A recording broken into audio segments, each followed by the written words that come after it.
जय श्री कृष्णा। राधे राधे। आप सभी को अमला एकादशी की हार्दिक शुभकामनाएं। कहा जाता है कि एकादशी के दिन सच्चे मन से व्रत पूजा करके श्री हरि विष्णु का सच्चे मन से भाव से जाप जो मनुष्य जाप करता है, व्रत रखता है, एकादशी माता की कथा सुनता है, उसकी समस्त मनोकामनाएं पूर्ण होती हैं। फाल्गुन मास की इस एकादशी को आंवला एकादशी के नाम से जाना जाता है, क्योंकि इस दिन आंवले के पेड़ की पूजा की जाती है। जो कोई व्यक्ति इस दिन आंवले का पूजन करता है, उसको सभी शारीरिक और मानसिक पीड़ाओं कष्टों से मुक्ति मिलती है। धार्मिक मान्यताओं के अनुसार एक बार ब्रह्मा जी इस बात को जानने की जिज्ञासा उत्पन्न हो गई। ब्रह्मा जी ने यह जानने के लिए श्री हरि विष्णु भगवान की कठोर तपस्या की, कठोर भक्ति की। श्री हरि विष्णु भगवान जी ने ब्रह्मा जी की कठोर तपस्या से प्रसन्न होकर उनको दर्शन दिए। ऐसे ही ब्रह्मा जी ने उनके दर्शन हुए और वो भावुक होकर रोने लगे। ब्रह्मा जी के आंसू रोते रोते श्री हरि विष्णु भगवान के चरणों में जा गिरे, तो उनके गिरे हुए आंसुओं से आंवले के पेड़ की उत्पत्ति हुई। तब श्री हरि विष्णु ने कहा कि आज के बाद वे स्वयं इस पेड़ पर स्वयं वास करेंगे और इस पेड़ की पूजा सदैव की जाएगी। और उस दिन फाल्गुन माह की शुक्ल पक्ष की एकादशी थी। तो श्री हरि विष्णु ने कहा कि आज जो कोई व्यक्ति व्रत रख कर मेरी पूजा आंवले के पेड़ के नीचे बैठकर करेगा, उसकी समस्त मनोकामनाएं पूर्ण होंगी। कहते हैं कि उसी दिन से आंवले के पेड़ की पूजा की जाने लगी। जो व्यक्ति एकादशी पर आंवले के पेड़ की पूजा करेगा, उसे सभी एकादशियों का फल प्राप्त होगा। धन दौलत में किसी भी तरह की कभी कोई कमी नहीं आएगी और व्यक्ति का जीवन सदैव सुखमय, सुशील, सुख समृद्धि से संपूर्ण होकर बीतेगा। तो आज पहले एकादशी का मातम सुनते हैं और फिर सुनते हैं आंवला एकादशी की संपूर्ण व्रत कथा। तो आप सब से मेरा निवेदन है, इस कथा को पूरी श्रद्धा भाव से सुनना तथा कथा के अंत में तथा कथा के शुरू होने से पहले कमेंट बॉक्स में श्री हरि विष्णु का जयकारा अवश्य लगाना। और आपने यदि वत्स भक्ति प्रेरणा चैनल को सब्सक्राइब नहीं किया है तो जरूर करना। बोलो श्री हरि विष्णु भगवान के अनंत स्वरूपों की जय हो। एक समय की बात है, सब धर्मों के ज्ञाता, वेद और शास्त्रों के अर्थ ज्ञान में पारंगत, सबके हृदय में रमन करने वाले श्रीमन नारायण के तत्वों को जानने वाले तथा भगवत प्रायण भक्त शिरोमणि प्रहलाद जी सब सुखपूर्वक बैठे हुए थे। उस समय उनके समीप सब धर्मों का पालन करने वाले महर्षि जन कुछ पूछने के लिए वहां आए। उन्होंने कहा, प्रहलाद जी, आपको प्रणाम है, आपके चरणों में हमारा सत नमन है। हम आज आपसे कुछ पूछने की इच्छा करके आपके पास आए हैं। तो प्रहलाद जी ने बड़े ही प्रेम भाव से कहा कि निसंकोच कहिए महर्षि जी। तो महर्षियों ने कहा कि हे प्रहलाद, आप ऐसा कोई साधन बताइए, आप ऐसा कोई ज्ञान, ध्यान और इंद्रिय निग्रह के बिना ही अनायास भगवान श्री नारायण का परम पद प्राप्त हो जावे। तो ऋषियों के ऐसा पूछने पर संपूर्ण लोक के हित के लिए उद्धत रहने वाले श्री विष्णु भक्त महाभाग प्रहलाद जी ने इस प्रकार कहा कि महर्षियों, जो 18 पुराणों का सार से भी सारतर तत्व है, जिसे कार्तिकेय जी पूछने पर भगवान शंकर ने उन्हें बताया था, मैं उनका वर्णन करता हूँ, ध्यान पूर्वक सुनना। मैं उसका वर्णन करता हूँ, आप सभी ध्यान पूर्वक सुनना। जो कली काल में एकादशी का व्रत रात्रि जागरण पूर्वक करते हैं एवं वैष्णव शास्त्र का पाठ करता है, उसके कोटि कोटि जन्मों के लिए हुए 4 प्रकार के पाप नष्ट हो जाते हैं। जो एकादशी के दिन वैष्णव शास्त्र का उपदेश करता है, उसे मेरा भक्त जाना जाएगा और उसे मेरा भक्त माना जाएगा। जिसे एकादशी व्रत करने में कोई संशय नहीं होता है तथा रात्रि जागरण में निद्रा नहीं आती है, तो उत्साह पूर्वक नाचता है और वह गाता है, वही मेरा विशेष भक्त है। मैं उसे उत्तम ज्ञान देता हूँ और भगवान विष्णु मोक्ष प्रदान करते हैं। अतः मेरे भक्त को विशेष रूप से एकादशी व्रत एवं व्रत के दिन रात्रि में जागरण अवश्य करना चाहिए। जो कोई भगवान विष्णु से वैर रखते हैं उन्हें पाखंडी कहा जाना चाहिए, और जो एकादशी की रात्रि को जागरण भजन कीर्तन करते हुए रात बिताते हैं उन्हें आधे निमेष मात्र में अग्निटोम तथा अति शस्त्र यज्ञ के समान फल प्राप्त होता है। जो व्यक्ति द्वादशी तिथि को एक बार पारण एवं भगवान विष्णु के आगे जागरण करते हैं वे यमराज के पापों से मुक्त हो जाते हैं। जिनके वंश के लोग एकादशी की रात में जागरण करते हैं वे सभी धन्य हैं। मेरी कृपा उन पर सदैव बनी रहती है और वो जन्मों जन्म तक शुभ फल भोगते हैं। तो ये था आमला एकादशी का महात्म्य। सुनकर आप सबको कैसा लगा कमेंट बॉक्स में जरूर बताना। अब हम सुनने जा रहे हैं समस्त पापों का नाश करने वाली, समस्त मनोकामनाओं को पूर्ण करने वाली आमल एकादशी या रंग बिरंगी फाल्गुन एकादशी की संपूर्ण व्रत कथा। बोलो श्री हरि विष्णु भगवान के अनंत स्वरूपों की जय हो। चलिए अब शुरू करते हैं आमल एकादशी व्रत कथा को ध्यानपूर्वक सुनना और कमेंट बॉक्स में श्री विष्णु भगवान के जयकारे अवश्य लगाना। फाल्गुन महीने के शुक्ल पक्ष की एकादशी तिथि को आमल की एकादशी तिथि के नाम से जाना जाता है। इस व्रत का हिंदू धर्म में विशेष महत्व है। इसका एक नाम रंग बिरंगी एकादशी भी है। ऐसी मान्यता है जो भक्त इस दिन का उपवास रखते हैं और भक्ति भाव के साथ पूजा अर्चना करते हैं उनकी सभी मनोकामनाएं पूर्ण होती हैं। यह एकमात्र एकादशी है जिसका संबंध भगवान शंकर से है। इस दिन काशी विश्वनाथ वाराणसी में भगवान शिव और माता पार्वती जी की विशेष पूजा होती है। मान्यता है कि इसी दिन बाबा विश्वनाथ माता गोना कराकर पहली बार काशी आए थे। तब उनका स्वागत रंग गुलाल से हुआ था। 20 मार्च को आमल की या रंग बिरंगी एकादशी व्रत है और अगले दिन यानी कल 21 मार्च को व्रत का पारण किया जाएगा। एकादशी व्रत के दिन व्रत को एकादशी व्रत कथा का पाठ जरूर करना चाहिए। ऐसा माना जाता है कि व्रत कथा का पाठ करने से भगवान विष्णु की कृपा से सभी मनोकामनाएं पूर्ण हो जाती हैं और मृत्यु के पश्चात मोक्ष की प्राप्ति होती है और समस्त पापों से मुक्ति मिलती है। प्राचीन काल में चित्रसेन नामक एक राजा राज्य करता था। उसके राज्य में एकादशी व्रत का बहुत महत्व था और सभी प्रजाजन एकादशी का व्रत करते थे। वहीं राजा की आमल की एकादशी के प्रति बहुत श्रद्धा थी। एक दिन राजा शिकार करते हुए जंगल में बहुत दूर निकल गए। तभी कुछ जंगली और पहाड़ी डाकुओं ने राजा को घेर लिया।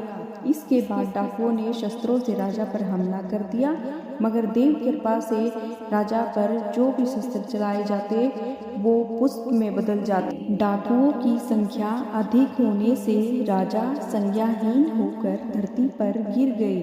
तभी राजा के शरीर से एक दिव्य शक्ति प्रकट हुई और समस्त राक्षसों को मारकर अदृश्य हो गई। जब राजा की चेतना लौटी तो उसने सभी राक्षसों को मरा हुआ पाया। यह देख राजा को आश्चर्य हुआ कि इन डाकुओं को किसने मारा। तभी आकाशवाणी हुई कि हे राजन, यह सब राक्षस तुम्हारे आमल की एकादशी का व्रत करने के प्रभाव से मारे गए हैं। तुम्हारी देह से उत्पन्न आमल एकादशी की वैष्णवी शक्ति ने इनका संहार किया है। इन्हें मारकर वहां पुनः तुम्हारे शरीर में प्रवेश कर गई। यह सुनकर राजा प्रसन्न हुआ और वापस लौटकर राज्य में सबको एकादशी का महत्व बतलाया। अब हम सुनेंगे आमल एकादशी व्रत की दूसरी कथा। 1000 गो का दान फल देने वाली अपार एकादशी फलदायी कथा। अत फाल्गुन शुक्ल पक्ष की एकादशी व्रत कथा। माधानता बोले कि हे वशिष्ठ जी, यदि आप मुझ पर कृपा करें तो किसी ऐसे व्रत की कथा कहिए जिससे मेरा कल्याण हो। महर्षि वशिष्ठ जी बोले कि हे राजन, सब व्रतों में उत्तम और अंत में मोक्ष देने वाले आमल की एकादशी के व्रत का मैं वर्णन करता हूँ। यह एकादशी फाल्गुन माह के शुक्ल पक्ष में इस व्रत के करने से समस्त पाप नष्ट हो जाते हैं। इस व्रत का फल 1000 गोदान के फल के बराबर होता है। अब मैं आपसे एक पौराणिक कथा कहता हूँ, आप उसे ध्यानपूर्वक सुनिए। इस प्रकार वह कथा सुनाने लगे। एक वेदिस नाम का नगर था जिसमें ब्राह्मण, क्षत्रिय, वैश्य और शूद्र चारों वर्ण आनंद सहित रहते थे। उस नगर में सदैव वेद ध्वनि गूंजा करती थी तथा पापी, दुराचारी तथा नास्तिक उस नगर में कोई नहीं था। उस नगर में चैत्रथ नाम का चंद्रवंशी राजा राज्य करता था। वह अत्यंत विद्वान तथा धर्मी था। सभी नगरवासी विष्णु भक्त थे और आबाल वृद्ध स्त्री पुरुष एकादशी का व्रत किया करते थे। उस नगर में कोई भी व्यक्ति दरिद्र व कंजूस नहीं था। अब हम जानेंगे कैसे करें अमल की एकादशी पर व्रत पूजन, जाने किस प्रकार करना उचित होगा। एक समय फाल्गुन मास के शुक्ल पक्ष की आमल की एकादशी आई। उस दिन राजा, प्रजा तथा बाल वृद्ध सबने हर्षपूर्वक व्रत किया। राजा अपनी प्रजा के साथ मंदिर में जाकर पूर्ण कुंभ स्थापित करके धूप, दीप, नैवेद्य, पंचरत्न आदि से धात्री आंवले का पूजन करने लगे। इस प्रकार स्तुति करने लगे, हे धात्री तुम्हें ब्रह्म स्वरूप, तुम ब्रह्मा जी द्वारा उत्पन्न हुए और समस्त पापों का नाश करने वाले हो। तुमको नमस्कार हो, तुमको मेरा प्रणाम हो। हे हरि विष्णु, आपके चरणों में मेरा सत बारंबार नमस्कार हो। अब तुम मेरा हृदय स्वीकार करो। तुम श्री रामचंद्र जी द्वारा सम्मानित हो। मैं आपकी प्रार्थना करता हूँ, अतः आप मेरे समस्त पापों का नाश करो। उस मंदिर में सबने रात्रि को जागरण किया। रात के समय वहाँ एक बहेलिया आया तो अत्यंत पापी और दुराचारी था। वह अपने कुटुंब का पालन जीव हत्या करके किया करता था। भूख और प्यास से अत्यंत व्याकुल और बहेलिया इस जागरण को देखने के लिए मंदिर के कोने में बैठ गया और विष्णु भगवान तथा एकादशी महात्म्य की कथा सुनने लगा। इस प्रकार अन्य मनुष्य की भांति उसने भी सारी रातें जागकर बिता दी। प्रातःकाल होते ही सब लोग अपने घर चले गए तो बहेलिया भी अपने घर चला गया। घर जाकर उसने भोजन किया। कुछ समय बीतने के पश्चात उस बहेलिये की अचानक मृत्यु हो गई। मगर उस आमल की एकादशी के व्रत तथा जागरण से उसने राजा विदुरथ के घर जन्म लिया और उसका नाम वशुरथ रखा गया। युवा होने पर वह चतुरंगिनी सेना के सहित तथा धन धान्य से युक्त होकर 10,000 ग्रामों का पालन करने लगा। वह तेज में सूर्य के समान, कांति में चंद्रमा के समान, वीरता में भगवान विष्णु के समान और क्षमा में पृथ्वी के समान था। वह अत्यंत धार्मिक, सत्यवादी, कर्मवीर और विष्णु भगत था। वह प्रजा का समान भाव से पालन करता था। दान देना उसका नित्य कर्तव्य था। एक दिन राजा शिकार खेलने के लिए गया। देव योग से वह मार्ग भूल गया और दिशा ज्ञान न रहने के कारण उसी वन में एक वृक्ष के नीचे सो गया। थोड़ी देर बाद वह पहाड़ी मलेच्छ वहां पर आ गए और राजा को अकेला देखकर मारो मारो शब्द कहते हुए राजा की ओर दौड़ पड़े। मलेच्छ कहने लगे कि इसी दुष्ट राजा ने हमारे माता पिता, पुत्र पौत्र आदि अनेक सगे संबंधियों को मारा है तथा देश से निकाल दिया है, अतः इसको अवश्य मारना चाहिए। ऐसा कहकर वे मलेच्छ उस राजा को मारने दौड़े और अनेक प्रकार के अस्त्र शस्त्र उसके ऊपर फेंके। वे सब अस्त्र शस्त्र राजा के शरीर पर गिरते ही नष्ट हो जाते और उनका वार पुष्प के समान प्रतीत होता। अब उन मलेच्छों के अस्त्र शस्त्र उल्टा उन्हीं पर प्रहार करने लगे, जिससे वे मूर्छित होकर गिरने लगे। उसी समय राजा के शरीर में एक दिव्य स्त्री उत्पन्न हुई। वह स्त्री अत्यंत सुंदर होते हुए भी उसकी भ्रुकुटी टेढ़ी थी। उसकी आंखों से लाल लाल अग्नि निकल रही थी, जिससे वह दूसरे काल के समान प्रतीत होती थी। वह स्त्री मलेच्छों को मारने दौड़ी और थोड़ी ही देर में उसने सब मलेच्छों को काल के समान गाल में पहुंचा दिया। जब राजा सोकर उठा तो उसने मलेच्छों को मरा हुआ देखकर कहा कि इन शत्रुओं को किसने मारा?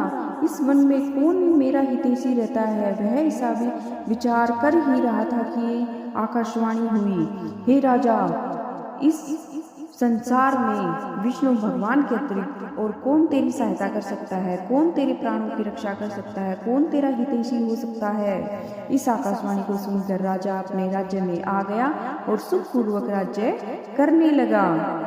महर्षि वशिष्ठ जी बोले कि हे राजन, यह आमल की एकादशी के व्रत का प्रभाव, जो मनुष्य इस एकादशी के व्रत का प्रभाव था, जो मनुष्य इस आमल की एकादशी के व्रत को करता है, वे प्रत्येक कार्य में सफल होते हैं, अंत में विष्णु लोक को जाते हैं, उसकी समस्त मनोकामनाएं पूर्ण होती हैं। भगवान श्री हरि विष्णु का आशीर्वाद सदैव उन पर बना रहता है।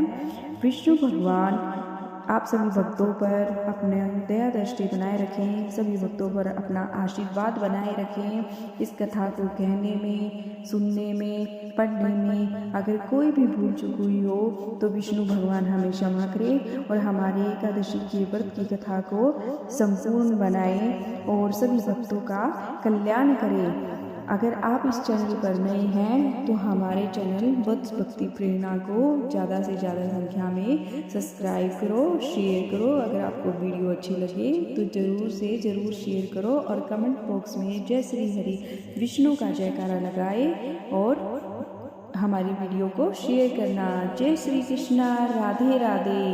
जय जय नारायण नारायण हरि हरि, विष्णु नारायण नारायण हरि हरि।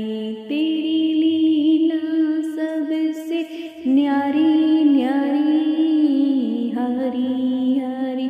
तेरी लीला सबसे न्यारी न्यारी, हरि हरि। जय जय नारायण नारायण हरि हरि, विष्णु नारायण नारायण हरि हरि, लक्ष्मी नारायण नारायण हरि हरि। तेरी लीला सबसे न्यारी न्यारी, हरि हरि। तेरी लीला सबसे न्यारी न्यारी, हरि हरि।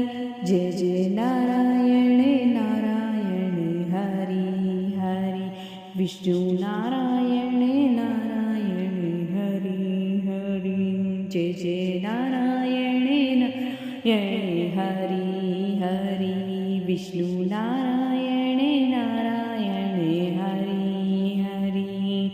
हो तेरी लीला सबसे न्यारी न्यारी, हरि हरि। जय जय नारायण नारायण हरि हरि, लक्ष्मी नारायण नारायण हरि।